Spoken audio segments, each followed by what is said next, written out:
Gaza's healthcare system and the Palestinians who work in it have been systematically targeted by Israel for nearly 20 months now. At least 94% of all hospitals in the Strip have been damaged or destroyed. More than 1,400 healthcare workers have been killed, with thousands of doctors and nurses arrested. The few who have made it out of prison say their Israeli captors reserved specific brutal torture for medics.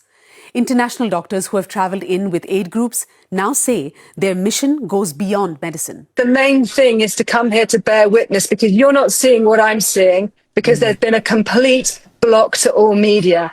I am getting very sick and tired of having, as are all my colleagues, of having to go onto the news programs because journalists aren't allowed in, etc., to point out what is happening here. Physicians returning from Gaza have also been outspoken on how dire the situation there has become. The starvation, the particular nature of the burns and injuries they are seeing, and the targeting of Palestinian medics.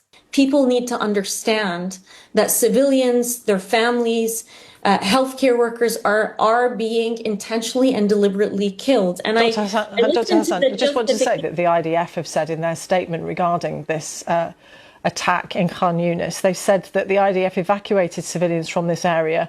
You don't ask the perpetrator of genocide. We have to, Dr. Hassan, we have to ask the Israeli government. If you also, in addition to that response, mention that Amnesty International, Doctors Without Borders, Human Rights Watch, the International Court of Justice would all beg to differ. This past week, American trauma surgeon Dr. Firoz Sidhwa delivered testimony to the United Nations Security Council. I'm not here as a policymaker or a politician.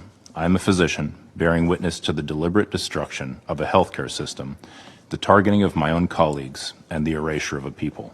These doctors are not isolated voices. They have formed a network of sorts, a valuable one, to fill the void in reporting on this story caused by Israel's refusal to let journalists into Gaza and its killing of so many Palestinian reporters, more than 200 of them.